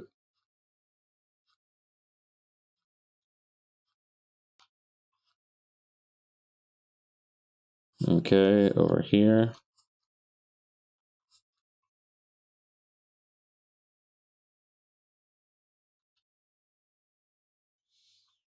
Over here, perfect.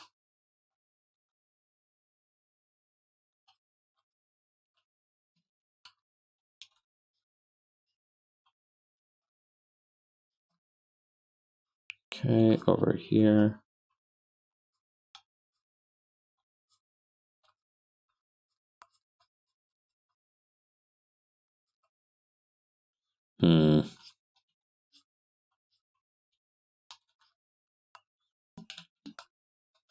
Okay, and then over here.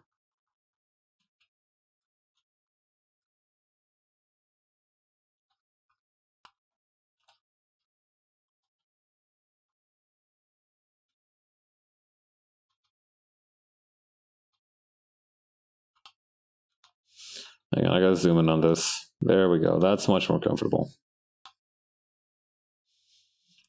Yeah, I know that drawing from the elbow is supposed to provide a little bit more control, but I honestly find it to kind of leverage that when I'm drawing something very small.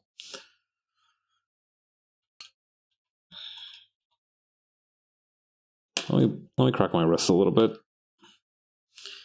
Yeah, if you yeah, here's a little tip for you, a little wrist exercise that I like to do. Once you've popped your wrist, okay, so I usually pop my wrists, or not even pop my wrist, but I crunch my wrists by, okay, hang on. Okay. So usually I like have my palm facing outward, and then I hit it with my other palm, and then I like push it forward like that. Now there's another exercise that you can do with your wrist that you can use it to strengthen it a little bit, which is that you curl up your hand like this, and then if I think I've talked about this before, at least a couple other times. And then when you want to like not even relieve some tension, but effectively like stretch it out a little bit, you want to push with the hand that's being pushed against. So you want to push with this hand a little bit, but you effectively want to resist with the other hand. So it's more of like a little exercise than an actual, stretch, relaxing stretch over here.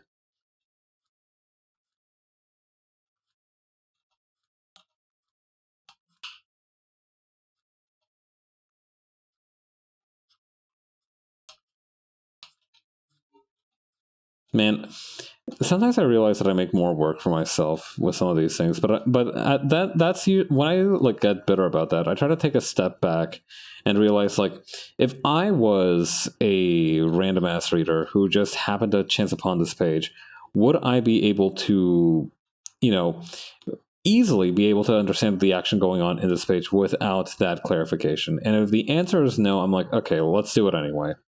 Even if it's not strictly speaking necessary.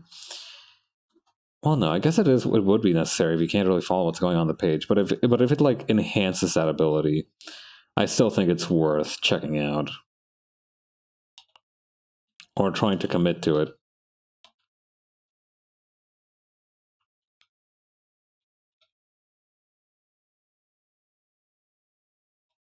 I'm also going to try and slide these a little bit lower because it doesn't make sense for the arm to be that high.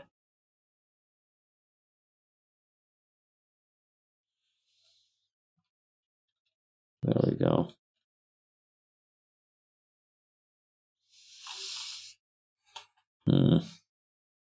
Okay.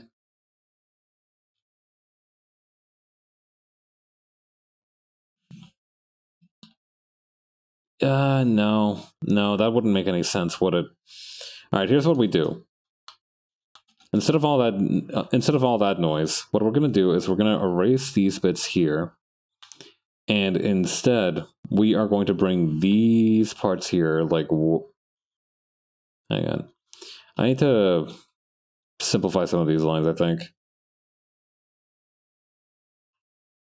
They're a little too curved for my taste.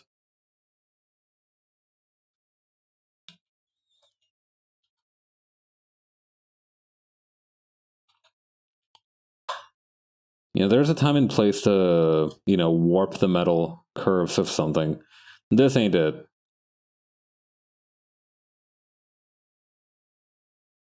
This is not one of those times. Okay, let's take a look at the bigger picture here.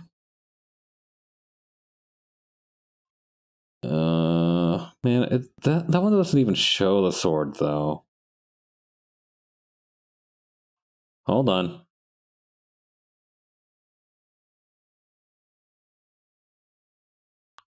No, hang on, that looks awful. Yeah, okay, I think this might honestly be our best shot. Alright, time to unfuck the lines on this.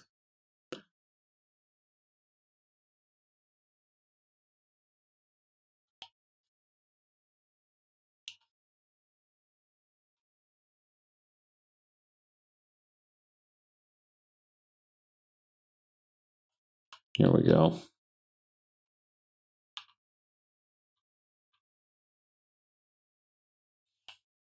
Perfect. And we can add a little bit of an extension for the arm here.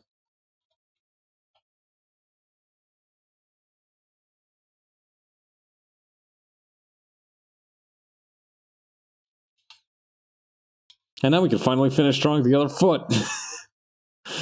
My god.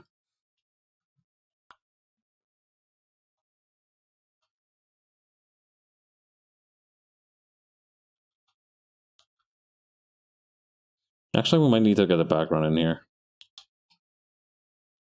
Okay, so I'm going to draw the foot over here.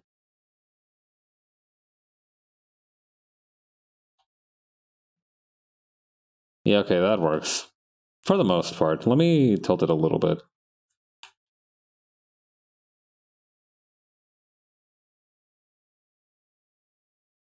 Yes, okay, this is the position.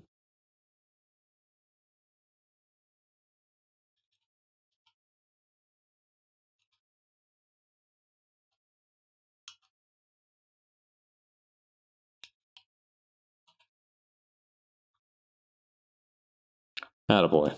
Alright, we've got this panel line work done.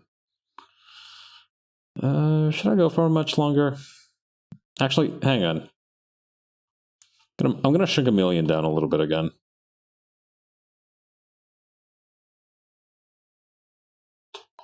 Or maybe the idea shouldn't be to shrink a... Actually, no, I should shrink a million just a little bit again. And then I should shrink the maid a little bit. Yeah, the benefit of like drawing this drawing way more than I needed to on this part was that now if I want to like change the size of the maid, I'm not, I had planned this all along, I promise. No. But if I want to change the size of the maid, I can just do that. Although it makes less sense at that angle. Okay, yeah, it's gonna have to be at like this angle. Okay, cool. Yeah, I think that's good work for today. I like line work on panel 1. I'll do some more tomorrow. Or no, actually tomorrow I've got Rumbleverse, I think. I think on Thursday I'm coming back to the comic work, but I think if we can knock out the line work for one panel each stream, we'll be in pretty good shape, because I can work out the line work for another panel Saturday probably, and then Sunday some coloring. Yeah, I should be able to do that. Coloring is taking less and less time these days for me, which is a huge benefit. Like, honestly, I don't think I can properly communicate to you just how much it used to take me to color stuff. Actually, no, like we can do a little bit of light coloring. We haven't quite hit the 3-hour mark just yet. We can dedicate a little bit more time. Well, no, I guess if we wouldn't hit the 3-hour mark, it'll be around 2 hours and a little bit, right? That's usually how long I go for with these weekday streams. Okay, we've got the maid, the pillar, and the million. The lion, the witch, and the wardrobe. Wait, which layer was this? Okay, maid. A million. And BG. Not to be confused with the musical act from the 80s. Yeah, and usually when I shift over to coloring mode, I like to make the background gray, because that just makes it easier for me to tell where and when I have like white space. Okay, so first things first, the background, right? I should probably do the background last. Well, let's do the background last, actually. You know what? I'm gonna eschew my own advice. Alright, so here's how I've been coloring these days, right? I get the brush side, I get the Millie brush, I get it real big, and I just like dust the character with it. Then I just grab any areas where there would be like no white, or where, that should not be filled. Yeah, I think what's going on here? Hang on.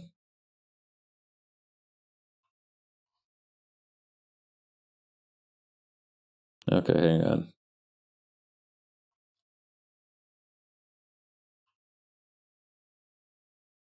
Okay, that should do it. And then we are going to invert the selection. Never mind, we had it right the first time. Or actually, wait, first we need to expand the layer by 1 pixel, and then we're going to erase everything. I don't know why expanding it with 1 pixel helps. It does. I'm not gonna question the process.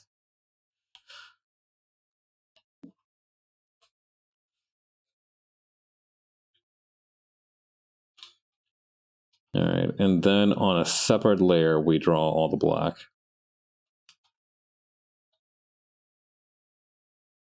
I don't know if it comes through on the microphone. Sometimes when I wear slippers inside the house, I wear like these like, you know, fairly cheap chanclas that I have, and I wear those around the house. And I've started to know that when I get agitated or happy, I start to like clap them against my feet, like some kind of seal or something. And honestly, it's kind of fun. But I'm worried that it's going to show up on stream and people are going to think that I'm like, I don't know, clapping my belly. I don't. What? I don't think there's anything that. Whoa! Didn't mean to do that. Nothing comes to mind in particular that I could be doing, but I don't think it's going to be a pleasant sound either way.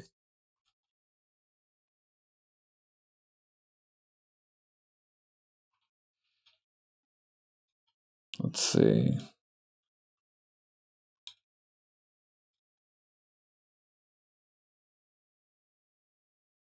Yeah, I could add a little bit of extra like worry line there.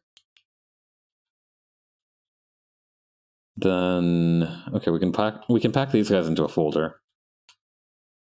God, I love folders so much. They keep things so organized.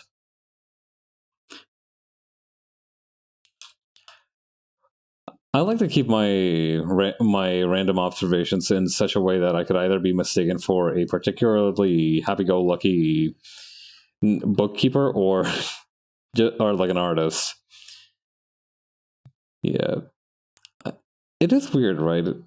I feel like we need to be able to get more excited about stationery. I don't think we get excited about stationery enough.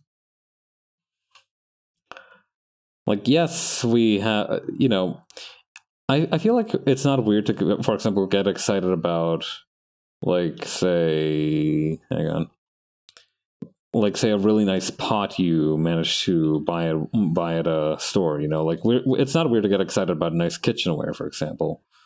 Why shouldn't we be allowed to get excited about our nice stationery? Well, no, I guess that's not true. People do get excited about their stationery still. It's not. I don't think it's necessarily like looked down upon at all. Yeah. Sometimes when you create these arguments and word things as you talk, you need to keep in mind that you're not accidentally making a guy. Hang on. You need to keep in mind that you're not.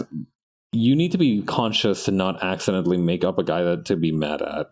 Because right now I was dangerously close to coming up with a guy to be mad at that was just like, I don't know, who thought it was like socially unacceptable to enjoy your stationery. Yeah, the secret to a healthy and long life is to avoid doing that. You need to avoid making up a guy that makes you mad. You can make up a guy that's kind of ridiculous. That's perfectly healthy and honestly probably quite good for the spirit, nourishing to the spirit. I make up guys to be funny all the time. Yeah, they're called my OCs. No, but yeah, making up guys to be mad at is not a great use of your time, I think. Which is why I try to avoid doing it for the most part. Sometimes I can't resist the temptation, but most of the time I can, which is a blessing in and of itself.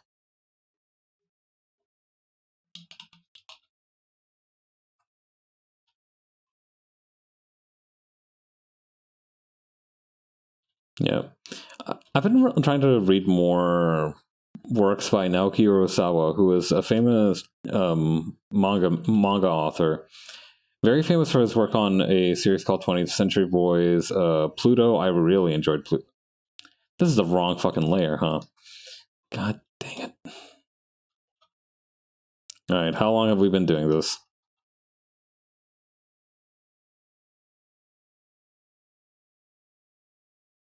Okay, now we go forward. Okay, starting from the hair, we did it on the wrong layer. That's discouraging, but thankfully not impossible to get through. But yeah, really good manga author. Worked on Pluto, Monster. I haven't read Monster yet. 20th Century Boys. I read quite a bit of 20th Century Boys. Didn't quite get to the finish line. What else did he work on? Oh yeah, I recently read. Not even a blurb. Like I saw random screenshots of one of the comics he made called like Billy Bad, and was weird. I'm not sure what the exact plotline of Billy Bat is. It seems to be like there's this bat that, like this cartoon bat that keeps appearing to people and trying to influence them to change historical events. Super weird. But it's a very cool concept, and it created a very like it's a very good basis for a lot of like creepy potential. Yeah, I'm not like a huge horror fan, but I like it when things are like creepy. I like it when there's a beast. I enjoy that sort of thing in my media.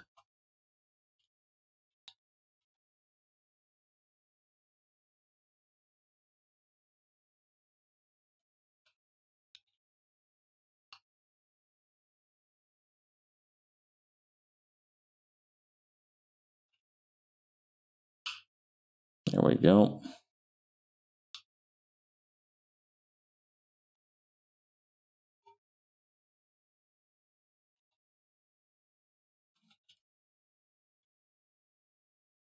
Yeah, wasn't there some dude who like said that step one to good world building was making your the moon in your setting kind of weird? I agree with that sentiment 100%. Like, yes, you should make the moon weird, and make it weird for a fucked up reason. I like that.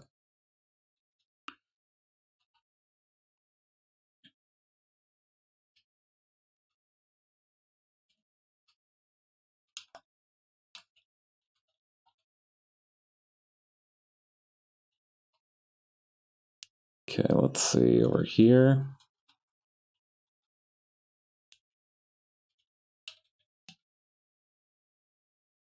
Okay, and then for the background, what we can do is we can just kind of, okay, hang on. There's a much easier way to do this. There we go. Okay, for the background, all we need to do really is to expand selection size by this much, and then we need to find the floor tile pattern that I used. There we go. Tiling, yes. One moment, please. Perspective, here we go. Actually, I find the free transform tool to be much more useful than the perspective tool for this sort of thing.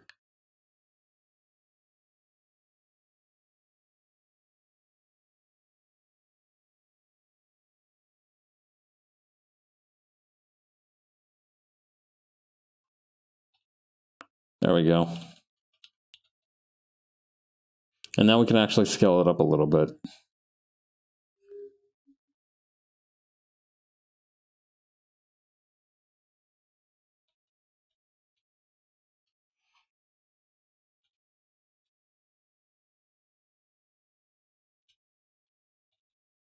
I don't know if it's better to have the tiles be like this, because I feel like then it's a little obvious that it's just like a repeated texture.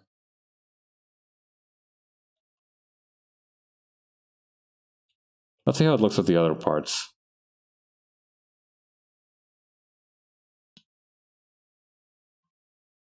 Okay, yeah. I'll add some additional effects to this later in the coloring phase, but for that, we're kind of out of the time for today. Let me save this. But yeah, page 8, we are well on our way. Now that we finished page 7, we are like now officially, we have crested that hill. We are on our way to the finish line. I am very motivated. So, and I've been happy to work on this. I feel like I've learned a lot. At the very least, I'm working in black and white. I might try to do a color comic. If I do, I might take a little break from making comics, but I would like to make a color one next to, just for a little bit of a test run. All right. Well, thank you all for coming by. I hope you all have a great rest of your day, and I will see you all later. Bye.